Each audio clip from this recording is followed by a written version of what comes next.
Welcome to I Had No Idea. Safe and healthy use for technology for our kids. There's one kid that benefits from this, if there's one family that benefits from something that we talk about, then the whole thing's worth it. Hi, I am Jeni Janek with I Had No Idea Cyber Empowerment. I'm going to be your host today for this podcast where we are going to be talking about cyber threats. So let's get started by talking about the good old days, so to speak, that we were raised in the era of stranger danger, which meant that we were taught very early to be a little bit suspicious about a white van that pulled up in a neighborhood or someone that tried to offer us a puppy or candy to go with them to do things in real life. And it made it to where we thought all of the threats were just the things that we could see or the people that were in front of us. But in 2026, things are way different.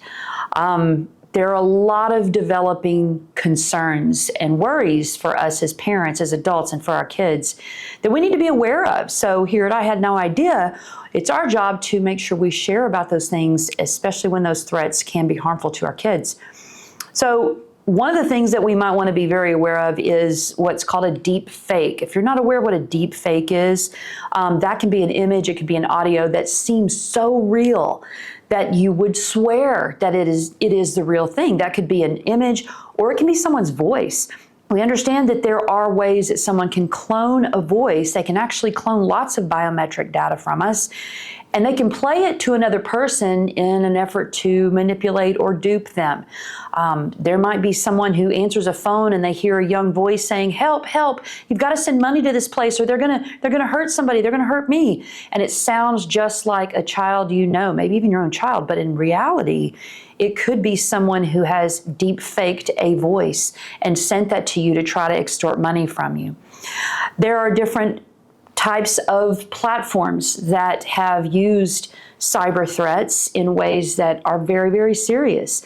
And it's hard to think of these things. A lot of times when I'm visiting with adults, especially, it's very difficult to face the reality of these threats. But after visiting with law enforcement agents and sitting in presentations by the FBI and the Department of Homeland Security, we have to know about these things because we can't protect our kids if we're not aware and taking proper steps to make sure that they're safe. One of the groups that we've heard about, if you have not already, is a group called 764. Now, it's just these three numbers, which we understand to possibly be an area code. I've heard different things about the origins of 764, but it takes cyber predatory advances to a whole different level. And if you see these numbers, if nothing else, you see these numbers, be sure you do your homework on them. If your child has mentioned them or you see them anywhere in a room or on schoolwork, it means that they might have been exposed to a group that has terroristic ties, that actually will extort children into acts that they make them do and live stream those acts to extort lots of money from people. And it's very diabolical. So I am going to drop that one there. It's a big one. But 764 is one. Order of Nine Angels, cult. There's other spin-off names like that. You can do your homework and just type in 764 into a Google window and learn about that if you want to. So grooming is a threat as well. Modern day scammers that will try to breach your safety net. And we know as adults, this is one thing I always talk to the kids about, you won't ever be so mad at a hacker that is out there and think, oh, that's just bad, they're bad and they do bad things, until they hack your own bank account, until your password's compromised, until your social security number is compromised. Then it gets pretty personal and you realize just how raw and how vulnerable anyone can be because of that information. There are platforms, and when I do I Had No Idea presentations with youth and with parents, we do talk about Roblox, we do talk about Discord. Now I'll stop and say, there are a lot of people that use those platforms and games and other games that it doesn't get to a point where there is some degree of imminent danger. The games themselves are not necessarily good or bad. However, there are games that have a higher rate of use by not only your kids and other kids, but by individuals who would try to lure them away and would possibly hack into their accounts and do things for ill purposes. And those happen to be two that are very high on that list. They develop a sense of false trust and then try to influence a child by having urgency or saying, you've got to make a move or do something. You've got to click on this. You have to download this, or your account might be hacked, or your account might be taken over by someone when they, in fact, are the ones who are inflicting the harm. They could be checking for vulnerability. If you are following, and hopefully if you have kids who have social media and they're of that age and you have an understanding about that you are friended or following what they're doing, be sure that you let them know that if they are upset, if they are feeling left out, if they are feeling like they don't have anybody, they need to talk to a person about that. Because when a child goes online and they post, "No one understands," "I feel so alone," "I wish I had friends," "I don't understand people," "people don't like me," phrases like that, open them to the attacks, because the hacker or the person who may be a threat looks for a vulnerable youth. We'll talk about that a lot more in depth when we get to the cyber predator episode. But to know that there may be behaviors that we can curb and not say. You can't ever say those phrases because those phrases all have meaning. But to say, it's important to talk about those things to a real person if you really are feeling that way, because once you post them, it might open the door for drawing in individuals or things that you don't need and don't want. Helpful things that we can do as parents and adults. The first thing is we can have what's called a no blame policy. The number one reason that kids don't tell their parents about these things, if they're being extorted, if something's hacked or someone's hacked into their account, is they're afraid of losing the phone or the technology. And while I will tell you having a break away from that is probably not a bad idea until we can actually get some solid lessons learned, everyone has the ability to parent and to use their restrictions on devices as they see fit. But make sure that our kids know that being in danger and trying to figure it out alone just because they're afraid they'll never get their phone back is not a reason to not come to us. To say to them, look, if something happens to you online or someone is threatening or telling you that they're going to harm you or they're going to take your data or they're going to shut down your phone, I need you to be sure that you come back to me so we can talk about this and work it out. Kids need to hear that, because otherwise they'll try to figure it out. They'll go into a very serious spiral of their own worry, concern, and anxiety. And if it doesn't end well with the device, they could be prone to making poor decisions. That's not what we want. So to say, if you get in trouble online, I promise I won't take your phone away if you come to me first. Then we'll figure out what's best to do. It's not to say you'll never take the phone away, but it's to say we're going to have to figure out how to fix this together. Let me know, what did you click on? What did you download? What did someone say to you that they were going to do in that account? And that's the part we've got to work on. Try to have active curiosity versus surveillance. When I put a kid in the driver's seat as an interviewee and ask them questions about their technology, they very easily come forth with, well, this is what we're doing right now. This is the word, this means this, and I've downloaded that, or I've clicked on this. They're very honest. Most of the time when I'm regarding them as having a lot more knowledge about that than I do. So have the active curiosity. Who are you talking to? Show me the coolest thing that you've seen on that app. When you're playing that game, how do you log on? Or what happens if someone sends a private message to you? What do you do? Asking them in a conversational manner helps you understand, helps me understand as an adult what their mindset is, what their action steps are. Are they doing things that are healthy and safe? And the repetitive conversation will kick in when we're not around, and maybe they actually come in contact with someone or a situation, and they have to make a decision, and we want it to be a healthy one. Having family safety rituals, monthly security resets, spending 10 minutes to check privacy settings. It's kind of like changing the oil in your car, but it's for doing it on your platform, on your social media, on your digital devices.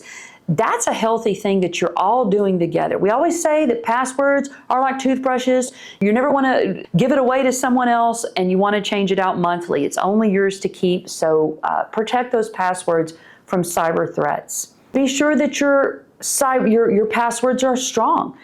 There are passwords I know that a lot of people use that are very easy to decipher, and we don't want that. If you have a character account, a lot of times it's 8 characters.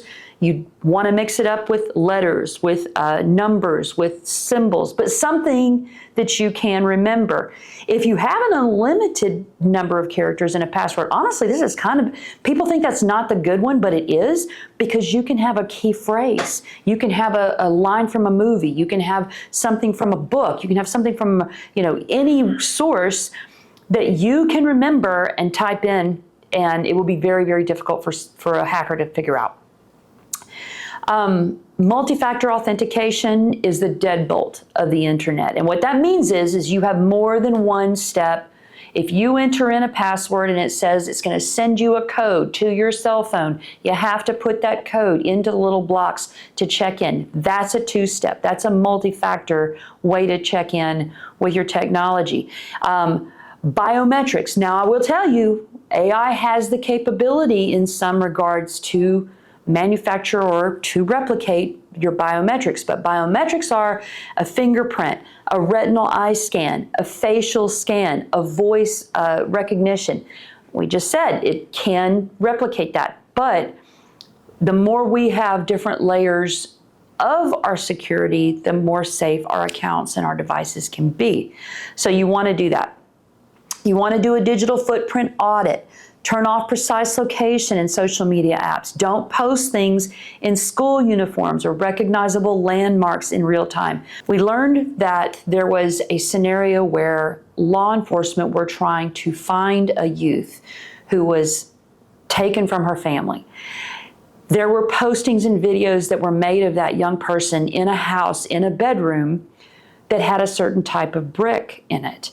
And the law enforcement, through AI, through a lot of steps and layers for security, were able to identify that type of brick and its distributor. Don't ask me how this happened, but they were able to determine where it was used, and from there worked backwards and actually identified the location of this girl. This was passed through an AI research meme that was, or an interview that I heard. If that's possible, then that means that any person that's posting in a certain location could have that level of specificity for what is in your environment and how can someone identify you. So that means that you don't want to have your young person posting in a school uniform or have their team name on, or something that has more identification when they're going to be posting online. We want to make sure that we access the emergency lever, and that's how to report.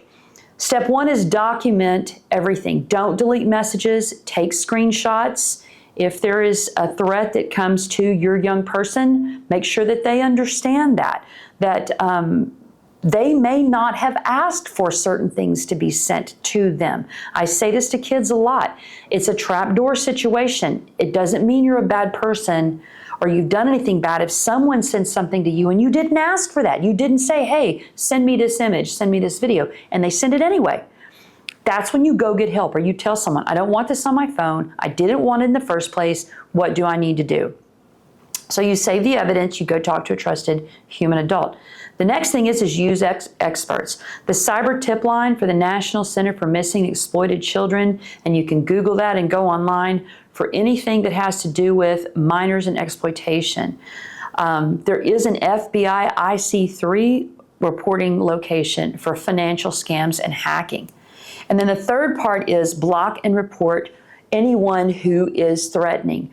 A lot of our young people are trying to go viral. They are trying to get the most number of likes and get the most number of views.